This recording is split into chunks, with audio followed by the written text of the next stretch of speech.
உரிமை களம் பார்வையாளர்கள் அனைவருக்கும் வணக்கம். இன்னைக்கான அரசியல் களத்துல எது சம்பந்தமாக விவாதிக்க போறோம் அப்படின்னா, ஒரு கட்சி எத்தனை தொகுதிகளில் வேணாலும் போட்டி போடலாம். ஆனா அந்த கட்சியுடைய தொண்டர்கள் எந்த தொகுதியை அதிகமாக போக்கஸ் பண்ணுவாங்க, எந்த தொகுதியினுடைய வெற்றியை உற்று நோக்கி காத்து கொண்டிருப்பார்கள் அப்படின்னா, அது அந்த கட்சியுடைய தலைவர் எந்த தொகுதியில போட்டி போடுறாரோ அந்த தொகுதியை தான் அதிகமா போக்கஸ் பண்ணுவாங்க. ஜெயிப்பாரா ஜெயிக்க மாட்டாரா அப்படின்ற மாதிரி ரொம்ப அதிகமா போக்கஸ் பண்ணுவாங்க. எனக்கு நல்லா ஞாபகத்துல இருக்கு, கடந்த 2019 விசிக நிறுவனர் அண்ணன் திருமா அவர்களுடைய அந்த வெற்றி இருக்கு இல்லையா, அந்த வெற்றிக்காக விடுதலை சிறுத்தை கட்சியினுடைய ஒவ்வொரு தொண்டர்களுமே நைட்டு தூங்காம காத்துக்கிட்டே இருந்தாங்க. ஏன்னா தமிழ்நாட்டுல மொத்தம் 39 தொகுதிகள்ல 38 தொகுதியுடைய வெற்றியை அறிவிச்சிட்டாங்க. ஆனா அண்ணன் திருமாவுடைய வெற்றி மட்டும்தான் இந்திய நாட்டிலேயே கடைசியாக அறிவிக்கப்பட்ட ஒரு வெற்றி. நைட்டு 2 மணிக்கு அறிவிச்சாங்க. அப்ப ஒட்டுமொத்த விசிகவுடைய தொண்டர்கள் யாரும் தூங்கவே கிடையாது. சோ அந்த அளவுக்கு ஒரு கட்சி எத்தனை தொகுதிகள்ல போட்டி போட்டாலும் சரி, அந்த கட்சியினுடைய தலைமை எந்த தொகுதியில போட்டி போடுறாங்களோ, அதாவது அந்த கட்சியுடைய தலைவர் எந்த தொகுதியில போட்டி போடுறாங்களோ அந்த தொகுதியினுடைய வெற்றியை தான் அந்த கட்சியினுடைய ஒட்டுமொத்த தொண்டர்களுமே எதிர்நோக்கி காத்து கொண்டிருப்பார்கள். சோ அந்த வகையில தமிழக வெற்றி கழகத்தினுடைய விஜய் அவர்கள் உங்களுக்கு தெரிஞ்ச விஷயம்தான், ஒரு 2 தொகுதிகள்ல போட்டிட்டு இருக்காரு. ஒன்னு திருச்சி கிழக்கு, இன்னொன்னு பெரம்பூர் தொகுதி. சோ இந்த 2 தொகுதிகள்ல தமிழக வெற்றி கழகத்தினுடைய விஜய் அவர்களுடைய வெற்றியை தீர்மானிக்கக்கூடிய ஃபேக்டர்ஸ் என்ன அப்படின்றதான் இந்த காணொலியில கொஞ்சம் டீட்டெயிலா பார்க்க போறோம். சில ஃபேக்டர்ஸ் நோட் பண்ணி வச்சிருக்கேன்.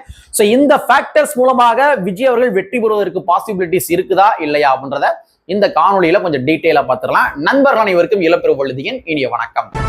நாங்க இப்படி வந்து பார்த்துட்டோம், இனி ஜென்மத்துக்கும் எங்களால குனிய முடியாது. அதனால நாங்க சண்டை போட போறோம். வீடியோக்களை போறதுக்கு முன்னாடி நம்ம நேயர்கள்ட்ட ஒரு கேள்வி கேட்டுருவோம். உங்களுடைய பதில்களை நீங்க கமெண்ட் பாக்ஸ்ல கமெண்டா போட்டுருங்க. தமிழக வெற்றி கழகத்தினுடைய விஜய் அவர்கள் பெரம்பூர் தொகுதியில் வெற்றி பெறுவாரா, அல்லது திருச்சி கிழக்கு தொகுதியில் வெற்றி பெறுவாரா, இல்ல 2 தொகுதியிலும் வெற்றி பெறுவாரா, இல்ல 2 தொகுதியிலும் தோல்வி அடைவாரா? உங்களுடைய பார்வை என்ன அப்படின்றத நீங்க கமெண்ட் பாக்ஸ்ல கமெண்டா போட்டுருங்க. சரிங்களா? சரி, தமிழக வெற்றி கழகத்தினுடைய விஜய் அவர்கள் திருச்சி கிழக்கு தொகுதியில் வெற்றி பெறுவாரா, பெரம்பூர் தொகுதியில் வெற்றி பெறுவாரா? சோ அவருடைய வெற்றி தோல்விகளை தீர்மானிக்கக்கூடிய ஃபேக்டர்ஸ் என்ன அப்படின்றதான் இந்த காணொலியில் நம்ம பார்க்க போறோம்.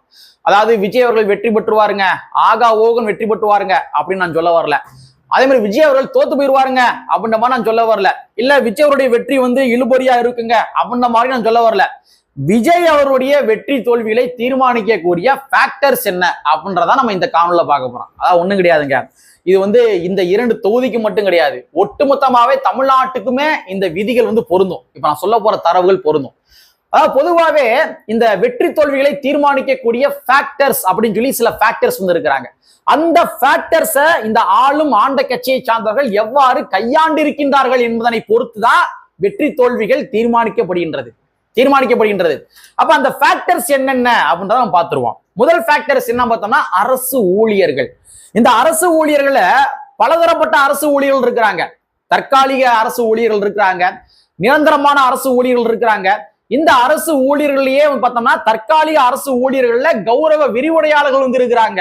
கல்லூரிகள்ல கெஸ்ட் லெக்சர்ஸ் இருப்பாங்க தெரியுமா, அவங்க இருக்கிறாங்க. இடைநிலை ஆசிரியர்கள் இருக்கிறாங்க.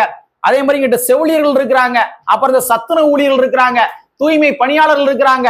அப்புறம் நகராட்சிகள்ல இந்த டெம்பரவரி ஸ்டாஃப்ஸ் இருக்காங்க. சோ ஓவரால் அந்த அரசு ஊழியர்கள் இருக்காங்க தெரியுமா, அவங்க தமிழ்நாட்டுல மொத்தமாக ஒரு 14 லட்சம் நபர்கள் இருக்கிறாங்க. 14 லட்சம் நபர்கள். இந்த 14 லட்சம் நபர்கள்ல 8 லட்சம் அரசு ஊழியர்கள் பெர்மனன்ட் ஸ்டாஃப்ஸ். மீத இருக்கிற அந்த 6 லட்சம் அரசு ஊழியர்கள் இருக்காங்க தெரியுமா, இந்த 6 லட்சம் அரசு ஊழியருடைய கோரிக்கைகளை கடந்த திராவிட முன்னேற்ற கழகத்தினுடைய அரசாங்கம் நிறைவேற்றியதா இல்லையா? சோ இதனை பொறுத்துதான் அந்த 6 லட்சம் வாக்காளர்களுடைய அந்த வாக்குகள் யாருக்கு போகும் அப்படின்றத நம்ம ப்ரெடிக்ஷன் பண்ணணும்.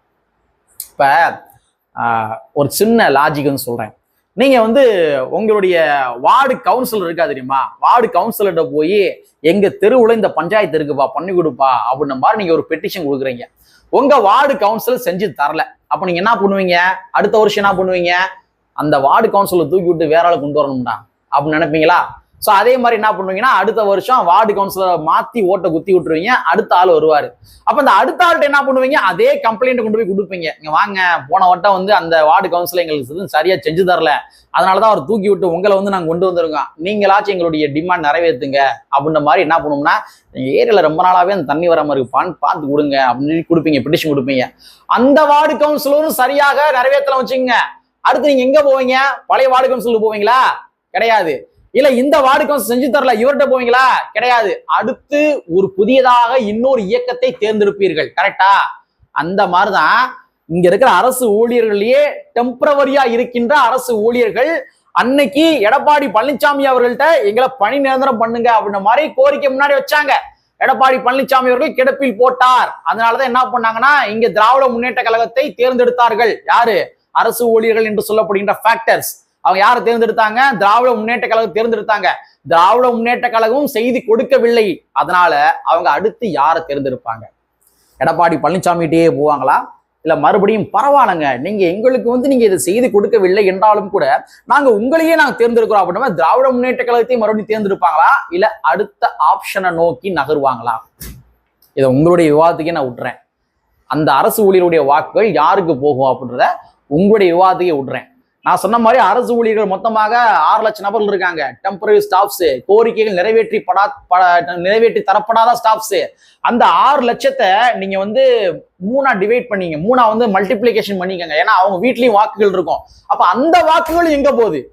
6 லட்சம் என்றால் இங்க 18 லட்சம். இந்த 18 லட்சம் வாக்குகள் யாருக்கு போகக்கூடும்? இது ஒட்டுமொத்தம் தமிழ்நாட்டுக்கு சொல்றேன். சோ அந்த மாதிரி திருச்சி கிழக்கு தொகுதியிலும் கூட பெரம்பூர் தொகுதியிலும் கூட அரசு ஊழியர்கள் என்று சொல்லப்படுகிற அந்த ஃபேக்டர்ஸ் இருப்பாங்க. அந்த ஃபேக்டர்ஸ் உடைய வாக்குகள் யாருக்கு போகும் அப்படின்றத நீங்களே முடிவு பண்ணிக்கங்க. சரிங்களா? ஒருவேளை இந்த வீடியோ யாராச்சும் அரசு ஊழியர்கள் டெம்பரரி ஸ்டாஃப்ஸ் யாரும் பாக்குறீங்க அப்படின்னா நீங்க யாருக்கு வாக்களிச்சீங்க அப்படின்றத நீங்க கமெண்ட் பாக்ஸ்ல கமெண்டா போடுங்க. சரிங்களா? சோ அரசு ஊழியர்கள் என்று சொல்லப்படுகின்ற அந்த ஒரு ஃபேக்டர். அந்த ஒரு ஃபேக்டர் மூலமாக திருச்சி கிழக்கு தொகுதியும் பெரம்பூர் தொகுதியும் இது வெற்றி தோல்விகளை தீர்மானிக்கும் அப்படின்றத நான் சொல்லிக்கிறேன். ரெண்டாவது, ஸ்டூடெண்ட்ஸ் இருக்காங்க இல்லையா, இந்த ஸ்டூடெண்ட்ஸ் என்று சொல்லப்படுகின்ற ஃபேக்டர் ரொம்ப ஒரு முக்கியமான ஃபேக்டர். ஸோ தமிழ்நாட்டில் ஒட்டுமொத்தமாக ஸ்டூடெண்ட்ஸ் இருக்காங்க இல்லையா, அந்த ஸ்டூடெண்ட்ஸ் வந்து 22,67,903 ஸ்டூடெண்ட்ஸ் வந்து இருக்கிறாங்க. ஸோ இதுல ஃபர்ஸ்ட் இயர் ஸ்டூடெண்ட்ஸ் இருப்பாங்க இல்லையா, அந்த ஃபர்ஸ்ட் இயர் ஸ்டூடெண்ட்ஸ் எல்லாம் பார்த்தோம்னா 1,26,000 ஸ்டூடெண்ட்ஸ். அப்ப இந்த 1,26,000 ஸ்டூடெண்ட்ஸ் இருக்காங்க இல்லையா, அந்த முதல் தலைமுறை வாக்காளர்கள் அவங்க யாருக்கு வாக்களித்திருக்க கூடும்?